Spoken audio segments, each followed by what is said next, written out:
Assalamualaikum warahmatullahi wabarakatuh.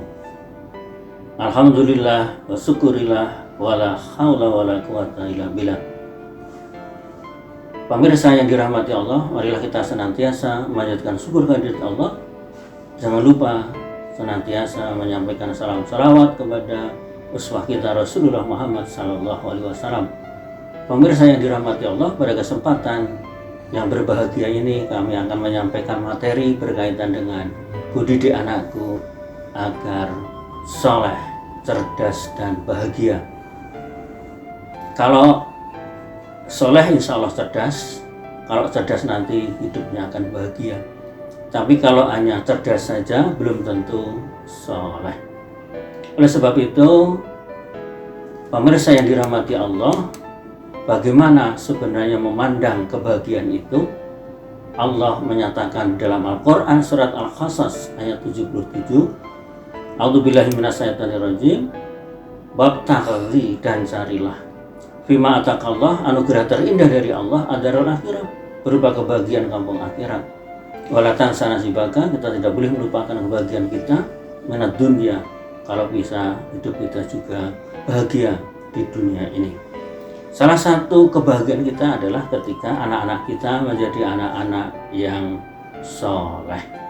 Oleh sebab itu, maka tugas orang tua sesungguhnya menurut ilmu psikologi yang saya pelajari, sekurang-kurangnya ada 3. Yaitu yang pertama, mendidik anak dengan kecerdasan spiritual atau spiritual quotient, dan ini sumbangannya 60%.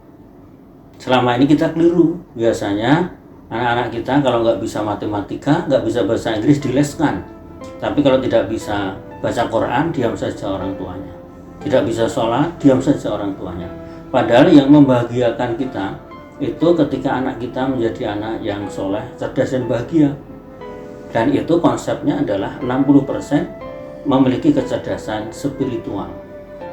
Yang 20% itu hanya intelektual atau intelektual quotient, itu 20%. Maka kita teringat beberapa waktu yang lalu seorang anak SMP di daerah Klaten, NEM-nya 16. Begitu orang tuanya mengambil NEM 16 sampai rumah dimarah-marahi. Yang menarik, habis maghrib anak ini gantung diri.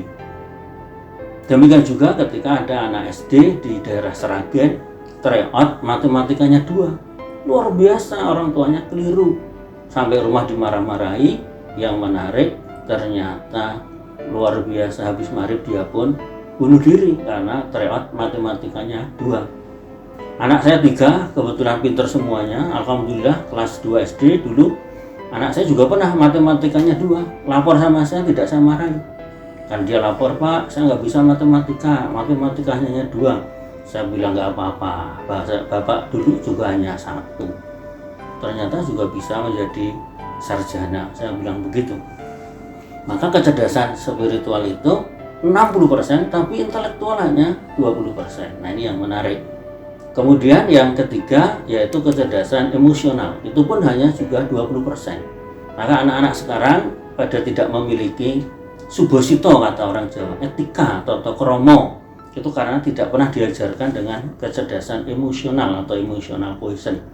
Oleh sebab itu, maka saya memiliki formula bagaimana mendidik anak agar anak-anak kita menjadi anak yang soleh dan cerdas, dan insya Allah hidupnya nanti akan bahagia.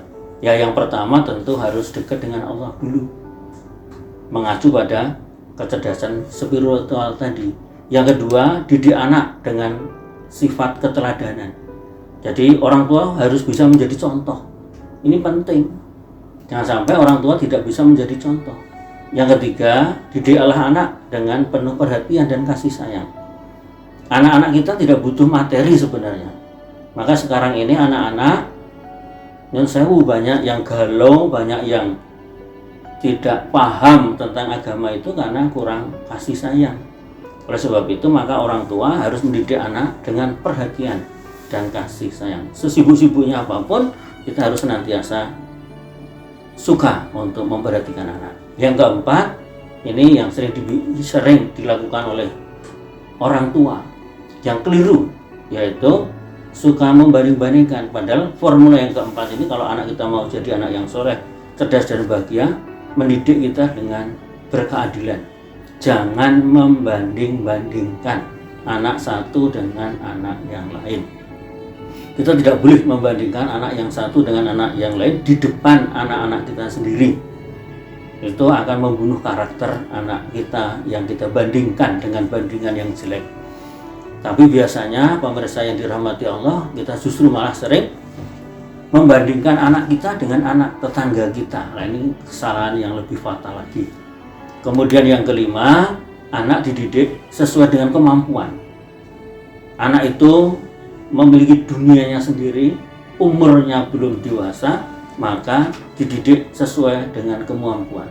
Jangan sampai nyon sewu disamakan dengan kita. Kemudian yang keenam, berilah pendidikan yang mampu mengembangkan akal dan hati secara terpadu dan seimbang. Maksudnya yaitu anak dididik, di samping kecerdasan spiral tadi, kita harus juga senantiasa mengembangkan akal budi dan juga hati. Maka anak-anak sering kita ajak untuk nonton tayangan yang mendidik, nonton tayangan-tayangan yang islami. Jangan sampai hatinya tidak pernah kita sentuh, tidak hanya sekedar akal saja, tapi hati juga perlu kita tanamkan di anak-anak kita. Kemudian yang ketujuh, tegakkan aturan di rumah dengan cara musyawarah. Anak bukan benda mati, maka kita harus bermusyawarah dengan anak-anak kita untuk menentukan apapun sehingga anak itu merasa dihargai dan insya Allah mereka akan bahagia. Kemudian kedelapan, orang tua perlu mengetahui temannya yang selama ini menjadi teman anak-anak kita. Banyaknya fenomena kelitih ataupun anak-anak yang memiliki geng itu setelah saya amati karena mereka berteman yang salah. Oleh sebab itu maka anak-anak kita sebagai orang tua harus memahami, mengerti betul siapa teman anak-anak kita agar supaya tidak keliru di dalam yang namanya berinteraksi dengan teman-temannya. Kemudian yang ke-9, senantiasa memberikan pujian, reward, jangan pernah dimarahi. Mulai hari ini pemirsa yang dirahmati Allah, jangan sekali-kali memarahi anak kita. Kapan panjenengan memberikan reward? Saya yakin pasti jawabnya nggak pernah. Kapan panjenengan memberikan pujian? Saya yakin pasti jenengan jarang. Tapi kalau saya tanya kapan memarahi, barusan Ustaz. Nah, saya wajahnya seperti teroris, tapi saya tidak pernah marah. Walaupun banyak yang mengatakan saya itu mirip Aryo Saloka karena gantengnya, atau seperti teroris kalau pakai jenggot seperti ini, tapi saya tidak pernah memarahi anak-anak kita. Kemudian yang ke-10, luar biasa, budayakan anak-anak kita itu gemar untuk membaca. Jangan hanya main game terus. Anak-anak sekarang ini kecanduan game. Oleh sebab itu mereka sebenarnya tidak bahagia. Untuk bahagia, soleh, cerdas, maka berilah mereka bacaan-bacaan yang mendidik. Nah, yang terakhir, yang ke-11 ini jangan dilupakan. Kalau nomor 1 sampai nomor 10 tadi lupa, harapan saya nomor 11 jangan dilupakan. Apa itu? Doakanlah selalu anak-anak kita. Karena doa itu silahun mukmin. Doa itu adalah senjatanya orang muslim. Padahal Rasulullah juga menyatakan doa yang tidak pernah tertolak itu doanya orang tua kepada anaknya.